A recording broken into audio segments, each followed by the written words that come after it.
নমস্কার, আপনাদের সকলকে স্বাগত। আজকে আমি আপনাদেরকে ম্যাঙ্গো শেক করে দেখাবো।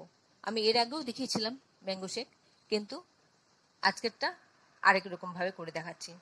এই রেসিপিটা একদম সিম্পল, খেতে ভীষণ ভালো লাগে আর করা ঝটপট হয়ে যায়। আসুন তাহলে দেখে নিই আমি কিভাবে করলাম ম্যাঙ্গো শেক। ম্যাঙ্গো শেক করার জন্য আমি এখানে একটা পাকা আম নিয়েছি। এই আমটা দিয়ে আমি আজকে আপনাদেরকে রেসিপিটা দেখাবো। এই আমটা আমি ভালো করে ধুয়ে পরিষ্কার করে নিয়ে এসেছি। তার আগে আমি আমটাকে ধুয়ে 20 মিনিটের মতন জলে ভিজিয়ে রেখেছিলাম। জলে আমটা ভিজিয়ে রাখলে তার গরমটা বেরিয়ে আসে, তাই জলে ভিজিয়ে রেখেছিলাম। আপনারাও এরকম ভিজিয়ে রাখবেন। এবার এই আমের বোটার দিকটা কেটে নিচ্ছি। কেটে নিয়ে তারপর আমি তার স্কিনটা, খোসাটা আর কি, আমি আস্তে আস্তে ধীরে ধীরে ছাড়িয়ে নেব। আমি ছুরি দিয়ে ছাড়াচ্ছি। আপনাদের অসুবিধা হলে বা অভ্যস্ত না থাকলে আপনারা বটি দিয়েও ছাড়াতে পারেন। এইভাবে ধীরে ধীরে আমের খোসাটা ছাড়িয়ে নেব। এই মুহূর্তে আপনারা কে কোথা থেকে, কোন শহর থেকে, কোন দেশ থেকে আমার এই রেসিপিটা দেখছেন, প্লিজ একটু কমেন্ট বক্সে কমেন্ট করবেন। আমার তাহলে খুব ভালো লাগবে।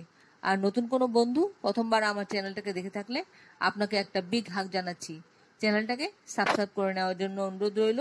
পাশে বেল আইকনটা অ্যাক্টিভেট করে নেবেন, যাতে পরবর্তী আমার সমস্ত রেসিপির নোটিফিকেশন সবার আগে আপনার কাছে এসে পৌঁছয়। আর আপনি যদি ফেসবুক থেকে দেখে থাকেন তাহলে ফলো অপশনটা ক্লিক করবেন আর একটা লাইক দেবেন। তাহলে আপনি আমার সাথে জুড়ে যাবেন।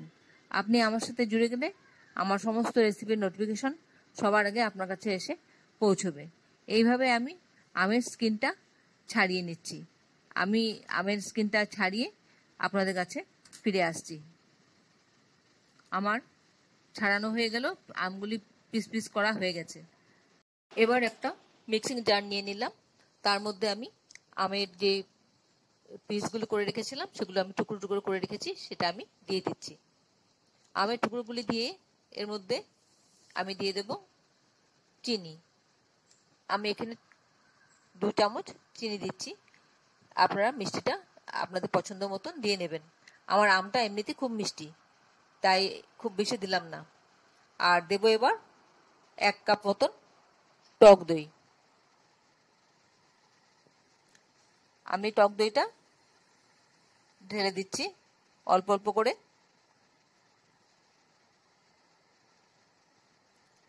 আপনারা যারা এখনো পর্যন্ত আমার চ্যানেলটাকে সাবস্ক্রাইব করেননি, ঝটপট সাবস্ক্রাইব করে নিন। আপনাদেরকে আমাদের মাঝে দেখতে পেলে আমাদের খুব ভালো লাগবে। এবার এর মধ্যে দেব আমি ঠান্ডা দুধ, একদম ফ্রিজ থেকে বার করা ঠান্ডা দুধ আমি এখানে দিয়ে দেব। আমি আমার পরিমাণ মতন দিয়ে দিচ্ছি। এবার টেস্টটাকে ব্যালেন্স করার জন্য এখানে আমি একটু বিট নুন দিয়ে দিচ্ছি, ব্ল্যাক সল্ট। আমি আমার স্বাদ অনুযায়ী দিয়ে দিচ্ছি, আপনি আপনার স্বাদ অনুযায়ী দিয়ে দেবেন। তারপর আমি মিক্সিং জারটা একটু ঘুরিয়ে রেডি করে নিয়ে আসছি। আমার রেডি হয়ে গেছে। আমি এখানে 2খানা গ্লাস দিচ্ছি। আমি এই 2টো গ্লাসে সার্ভ করব, সেই জন্য আমি গ্লাস 2টো দিলাম। এবার গ্লাস 2টোতে আমি ঢেলে নিচ্ছি। দেখুন কি সুন্দর হয়েছে, কি স্মুথ হয়েছে, আর কালারটা কত সুন্দর এসছে, দারুণ লাগছে। খেতেও খুব স্বাদ হবে। আমি এটা প্রায় বানিয়ে বানিয়ে খাই। কেউ বাড়িতে আসলে এই সময়, আমি আমের সময় আমি তো এটা করে করে লোককে খাওয়াইও। আশা করি আপনাদের খুব ভালো লাগছে আমার এই রেসিপিটা। যদি ভালো লেগে থাকে তাহলে অবশ্যই একবার আপনারা এভাবে তৈরি করে খাবেন। আর ভালো লাগলে একটা লাইক দেবেন, আর বন্ধুদের সাথে অনেক অনেক শেয়ার করবেন, যাতে অন্যরাও এভাবে তৈরি করে খেতে পারে। সবশেষে পুদিনা পাতা দিয়ে আমি একটু গার্নিশ করে দিলাম, যাতে দেখতে আরো সুন্দর লাগে, আরো অ্যাট্রাকটিভ হয়। আপনারাও এইভাবে করে দেবেন। আপনারা এইভাবে করে খাবেন। খেয়ে কেমন লাগলো কমেন্টসে জানাবেন, কিন্তু আমি আপনাদের কমেন্টসের অপেক্ষা করি। আর আপনাদের যদি কোনো প্রশ্ন থাকে আমার এই রেসিপি সম্পর্কে, অবশ্যই কমেন্টসে জানিয়ে দেবেন। আমি আপনাদের প্রশ্নের উত্তর দিয়ে দেব। শুভেচ্ছা রইল তাদের জন্য যারা এই রেসিপিটা করে খাবেন। আপনি এই রেসিপিটা তৈরি করবেন দেখবেন বাড়ির লোকরা সবাই খেয়ে কত খুশি হবে, কত আনন্দিত হবে। খুব গরমে সন্ধ্যাবেলায় এরকম এক গ্লাস যদি ম্যাঙ্গো শেক খাওয়া যায় তাহলে আর টিফিনের দরকারই পড়বে না, পেটটা পুরো ভরে যাবে। আর এটা একটা স্বাস্থ্যকর খাবারও, শরীরের জন্য ভালো। দই আছে, দুধ আছে, আম আছে, সব মিলিয়ে একসঙ্গে খুবই একটা স্বাস্থ্যকর খাবার।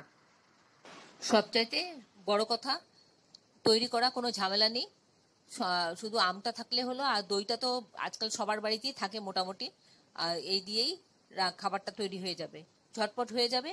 আর খেয়েও সবাই খুব খুশি হবে। আর বাড়িতে কেউ আসলো করে দিল, তারাও খেয়ে খুব খুশি হবে।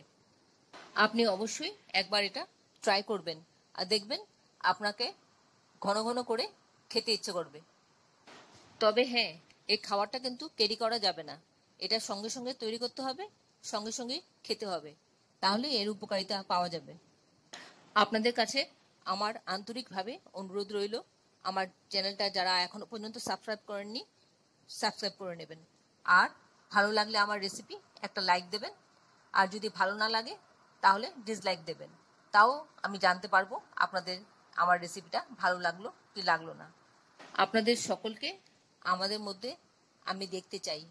আর আপনাদের এত সুন্দর সুন্দর কমেন্টস আমার মনকে একদম ছুঁয়ে যায়, খুব ভালো লাগে, আমার কাজে আমি অনেক উৎসাহ পাই। বন্ধুরা, আপনারা যদি আর অন্য কোনো রেসিপি আমার কাছে দেখতে চান, নতুন কোনো রেসিপি, আপনারা কমেন্টসে জানিয়ে দেবেন। আমি চেষ্টা করব আপনাদেরকে সেই রেসিপিটা জানাতে বা দেখাতে। তাহলে ভিডিওটা আজকে এখানে শেষ করছি, আবার দেখা হবে আপনাদের সঙ্গে পরবর্তী রেসিপিতে। ভালো থাকবেন সবাই, নমস্কার।